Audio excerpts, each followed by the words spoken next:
আরেকবার ভাত দাও তো, ভাত দাও।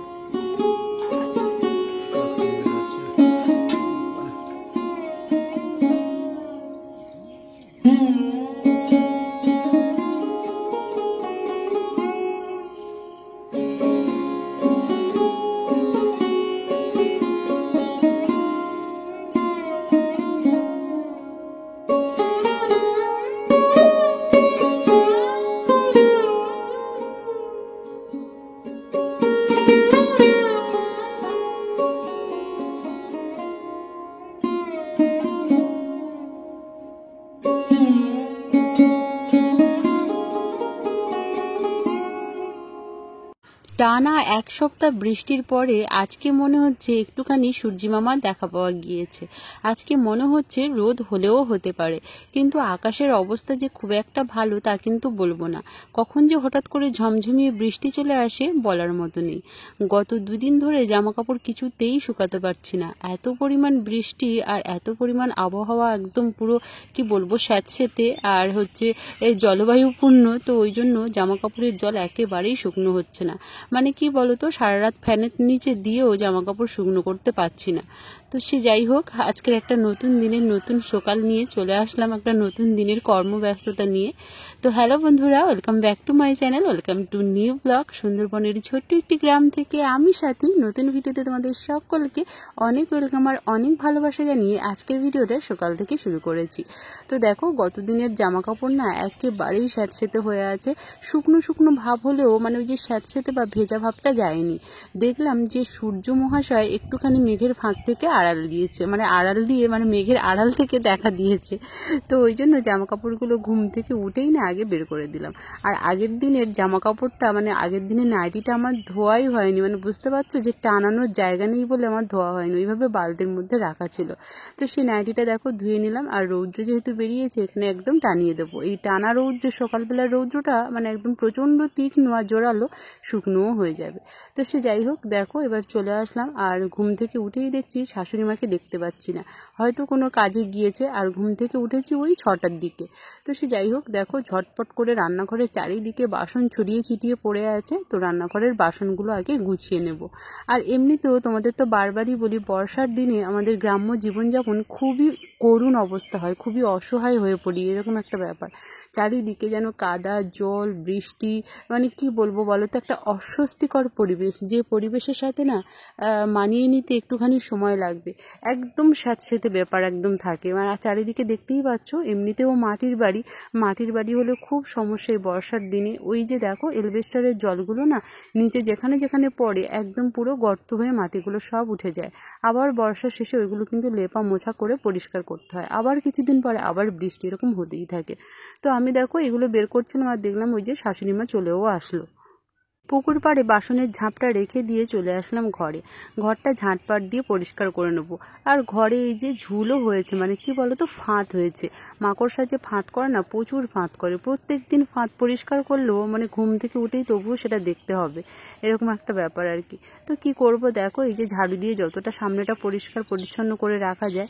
আর একটা উপদ্রব এসে হাজির হয়েছে নতুন করে, সেটা হচ্ছে কি বলতো, আমাদের বাড়িতে তো একটা পুষি রয়েছে, মানে বিড়াল তো রয়েছে একটা, আর তার সঙ্গে আর একটা বিড়াল কাদের কি জানি উপদ্রব হয়েছে। আর দুজনে মিলে এমন খেলাধুলো করে, সারা বারান্দাতে পুরো মাটি তুলে একদম ভর্তি করে ফেলেছে। আমাদের গোটা বারান্দাটা কত সুন্দর একদম লেপা মোছা চকচকে ছিল। এই দুটো বেড়ালের উপদ্রবে দেখেছো মাটিগুলো কিভাবে খুঁড়ে খুঁড়ে গিয়েছে। এত সমস্যা হয়, আর মাঝে মাঝে রাগও হয়ে যায় বিড়ালের উপরে, তাড়ালেও যায় না। মানে সারাদিন দাঁড়িয়ে দাঁড়িয়ে রাখলেও রাতের বেলা আমরা যখন ঘুমিয়ে পড়ি তখন কিন্তু দুটো মিলে ওরকমভাবে উপদ্রব চালিয়ে যায়। তো সে যাই হোক, কী আর করবো। আর এমনিতেও ভেজা ভেজা ওয়েদার বলে শাশুড়ি মা বারান্দাটা লেপা মোছাও করতে পারছে না, মানে গোবরও দিতে পারছে না। তো আজকে যদি খুব ভালো রকম কড়কড়ে রৌদ্র হয় বারান্দাটা লেপা হবে। শাশুড়ি মা বললো আর কি যে বারান্দাটা লেপে নেবো যদি ভালো রৌদ্র হয়। রৌদ্র না হলে কি বলতো, বৃষ্টি হলে না এই যে লেপে নেবে তারপরে আমাদের কিন্তু হাঁটার জায়গাই থাকবে না। এর উপর থেকে যদি আবার হাঁটাচলা করি আবার মাটির ঢেলাগুলো উঠে চলে যাবে, খুব সমস্যা হবে। ওই জন্য বারবারই বলি, বর্ষা আমাদের একটা খুব করুণাদায়ক সমস্যার জিনিস। তো সে যাই হোক, বর্ষা না হলে তো আবার চাষবাসও হবে না, চাষবাস না হলে সারা বছরের খাদ্যশস্যও মজুত করা যাবে না, সব দিকেই সমস্যা, সবটা মেনে নিয়েই জীবন। আর যেহেতু মৌসুমি জলবায়ুর দেশে বাস করি, সেই জায়গায় বৃষ্টি, গ্রীষ্ম, বর্ষা, শরৎ, হেমন্ত সব ঋতুই পরপর আসবে না, তার কি কোনো মানে হয়? তো সে যাই হোক, দেখো বৃষ্টি নিয়ে অনেক কথাই বললাম। আর আজকে যেহেতু এই যে বললাম রৌদ্রটা আমার মনে হচ্ছে ভালো রকম হবে, মানে একদম চকচকে রৌদ্র বেরিয়েছে। অনেক দিন ধরে ভাবছিলাম বিছানার চাদর চেঞ্জ করব, কাচাকুচি করব, সেটাই বৃষ্টির জন্য আর হয়ে উঠছিল না। সকাল সকাল দেখো একদম মশারি থেকে শুরু করে সব কিছু একদম তুলে নিচ্ছি, কেচে কুচে আজকে পরিষ্কার করে নেবো যতটা পারবো। তো দেখা যাক কতটা কি করতে পারি। দেখো সব বিছানার একদম পুরো বালিশের কভার থেকে শুরু করে চাদর, মশারি সব তুলে নিলাম। আর যেহেতু বরমশাই বাড়িতে এসেছেন গতকালকে, তো ওর জামা কাপড়ও রয়েছে কিছুটা, তো সবটা ভিজিয়ে দেবো। আর অনেক কিছু নিয়ে এসেছিলো, তার পেপারগুলো দেখো নিচে পড়ে আছে, পেপারগুলো সব গুছিয়ে একধারে রেখে দেবো। আর জুতো থেকে শুরু করে সবটাই ঘরে রয়েছে, সেগুলো সব এক এক করে গুছিয়ে গুছিয়ে রাখবো। মোটামুটি সকাল থেকে অনেক কাজ। তো সে যাই হোক, ঘরের দিকে কাজগুলো করে বাসনগুলো ঝটপট করে মেজে নিচ্ছি। এই যে বড় পাত্রটা রয়েছে, মানে বড় ধামাটা রয়েছে, এতে করে সমস্ত কিছু ভিজিয়ে দেবো। আর আমাদের হাঁসের বাচ্চাগুলো কত বড় হয়ে গিয়েছে। কিছুদিন আগে পুচকু পুচকু বাচ্চাগুলো নিয়ে আসা হয়েছিল, আর এখন দেখো কত বড় হয়ে গিয়েছে। এই বর্ষার সিজনে পুকুরে যেহেতু জল ভরা থাকে, আর হাঁসের বাচ্চাও খুব সুন্দরভাবে মানুষ হয়ে যায়। গ্রাম বাংলার জীবনে হাঁস, মুরগি, গরু, ছাগল বাড়িতে থাকবে না তা কি হয় বলো? আমার শ্বশুরবাড়িতে শুধু গরুটাই নেই, মানে আমি আসা থেকে গরু ছিল, কিন্তু গরুটাকে বিক্রি করে দেওয়া হয়েছে, কিন্তু ছাগল রয়েছে, হাঁস রয়েছে, মুরগি রয়েছে, সবই রয়েছে। আর পুকুরের জলটা এত বেশি সুন্দর লাগছে, একদম পুরো চকচকে রৌদ্র করতে, কি বলবো। আর কানায় কানায় পুরো পুকুরের জল পরিপূর্ণ। তোমরা দেখেছো, যারা আমার পুরনো বন্ধু, নতুন বন্ধু, সকলকেই বলছি, পুকুরের কত নিচে বা কত তলাতে বসে আমাকে বাসন কোসনগুলো মাজতে হতো, আর এখন দেখো উপরে বসেই মাজতে হচ্ছে। একদম কানায় কানায় জল মেজে নিয়ে তারপরে এক ধাপ নিচে নামলেই আমি সব জিনিসপত্রগুলো ধুয়ে নিতে পারবো।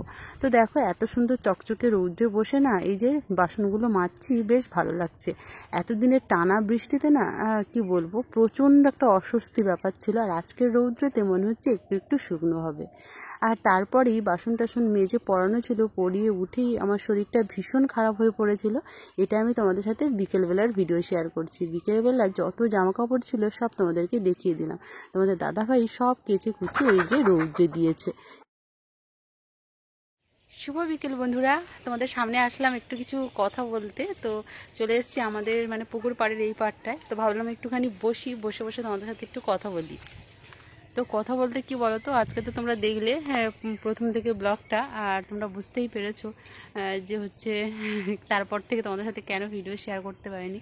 প্রচণ্ড শরীর খারাপ লাগছিল, তো এত বেশি অসুস্থ হয়ে পড়েছিলাম, শুয়েই ছিলাম আমি। তারপর থেকে একদম মানে কি বলবো, উঠতেই পারছিলাম না। কোনো রকম স্নান সেরে ভাত খেয়ে তারপরে কিছুক্ষণ রেস্ট নিয়ে শুয়ে এই যে সবেমাত্র উঠেছি আমি।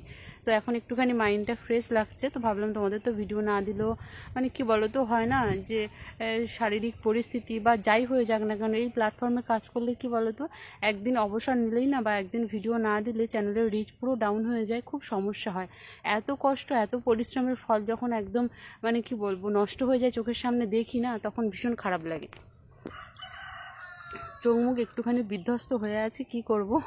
তো ওই জন্য শারীরিক অসুস্থতার কারণে আজকের ভিডিওটা কন্টিনিউ করতে পারিনি। তো ভাবলাম তোমাদের সাথে কিছু কথা বলে ভিডিওটা শেষ করি। দেখো মানে কি বলবো, সামাজিক পরিস্থিতি বা সাংসারিক পরিস্থিতি বা যাই হোক না কেন, জীবনের উত্থান পতন তো রয়েছে, সবটা মিলেমিশেই জীবন, ভালো মন্দ সবটা মিলেই একটা পরিবার, একটা সংসার। তো সেই সংসারে টানাপোড়েনে কখন মানুষ সুস্থ কখন মানুষ অসুস্থ হবে, এটা স্বাভাবিক প্রতিক্রিয়া। তো আমার শাশুড়ি মা সবটাই করেছে। এমনিতেও কি বলবো, কয়েকদিন ধরে শরীরের এমন পরিস্থিতি, শাশুড়ি মাই রান্নাবান্না থেকে শুরু করে, তার উপরে দেখলে তো যে কেমন বৃষ্টি বৃষ্টি ওয়েদার, সারাক্ষণ বৃষ্টি, মানে বৃষ্টির জল গায়ে লাগাতেই পারছি না, এত বেশি ঠান্ডা লেগে যাচ্ছে। আর ঠান্ডা লেগে যাচ্ছে মানে কি বলতো, কাশিও হচ্ছে প্রচণ্ডভাবে। তো ওই জন্য এই টানা মানে আষাঢ় মাসের 1 তারিখ থেকে যে টানা বৃষ্টি শুরু হয়েছে, আজকে 7 তারিখ, আজকে একটুখানি মানে কি বলবো যে বৃষ্টিটা হয়নি, তবু হয়নি কি এক পশলা তো হয়েছে। আর জামা কাপড় তো সব তোমাদেরকে দেখিয়ে আসলাম, তো জামা কাপড়গুলো টানাতে সব দেওয়া এখন শুকনো হয়ে গিয়েছে। তোমাদের দাদাভাই সব কেচে দিয়েছে, কেচে কুচে একদম সুন্দর করে রৌদ্রে দিয়ে দিয়েছিল, শুকিয়ে গিয়েছে। এবার আমি তুলে নেবো, অনেকটা ভালো লাগছে বিকেলের দিকটা শরীরটা। এত বেশি ঠান্ডাতে এত বেশি কাশি সর্দি, মানে এত বেশি শরীরটা খারাপ হয়ে গিয়েছে, মানে একদিনের মধ্যেই এরকম হয়ে গিয়েছে। তো ওই জন্য ঠান্ডা একেবারেই লাগাতে পারছি না। আর কী বলো তো, স্নান তো এমনি তো অনেকটা সকালের দিকে স্নান করতাম বলতে ঠাকুর পুজো টুজো দেওয়া ছিল। আর এখন যেহেতু অম্বুবাজি চলছে, তো তোমরা সকলেই জানো অম্বুবাজির নিয়ম, তো ঠাকুরের রজস্বালা চলছে, তো ওই জন্য পুজো পাঠটা হয়নি। তো ওই জন্য গত কয়েকদিন ধরে সকাল সকাল স্নানের ফলে এই ঠান্ডাটা লেগে যাওয়ার কারণ আর কি। তো চলো, অনেক কথা বললাম, এবার ভিডিওটা শেষ করবো, আর বেশি কথা বলতে পারছি না। আর হচ্ছে তারপরে হচ্ছে জামা কাপড়গুলো তুলতে হবে, হ্যাঁ সন্ধেও পড়ে আসছে, জামা কাপড়গুলো তুলে নেবো ঝটফট করে, অনেক কাজ রয়েছে। আর মুরগি ছেড়ে দিয়েছে, এই যে দেখো আমাদের শাশুড়িমা এক্ষুনি মুরগি ছেড়ে দিয়ে এদিকটা তাড়িয়ে দিয়েছে। তো চলো, তোমাদের সাথে নেক্সট ব্লগটা ভালো করে শেয়ার করার চেষ্টা করবো। শরীর সুস্থ থাকলে অবশ্যই ভালো ব্লগ নিয়ে আসবো। সকলে ভালো থেকো, সুস্থ থেকো, সকলে নিজের নিজের খেয়াল রেখো। আর এই সময় প্রথম বর্ষার সিজনে সকলে অনেক সাবধানে থেকো। মানে কি বলবো, বৃষ্টি তো ভালো লাগেই, তো বৃষ্টি হলে একটু কম ভেজো, তাহলে দেখবে ভালো লাগবে। তো চলো, অনেকটা কথা বলে দিয়েছি, তোমাদের সাথে নেক্সট ব্লগে দেখা হচ্ছে। সকলে সুস্থ থেকো, ভালো থেকো। যারা প্রথমবার আমার ভিডিও দেখছো অবশ্যই কিন্তু চ্যানেলটাকে সাবস্ক্রাইব করে রেখো, দিদিভাইকে একটু সাপোর্ট করো, পাশে থেকো। সকলকে টাটা।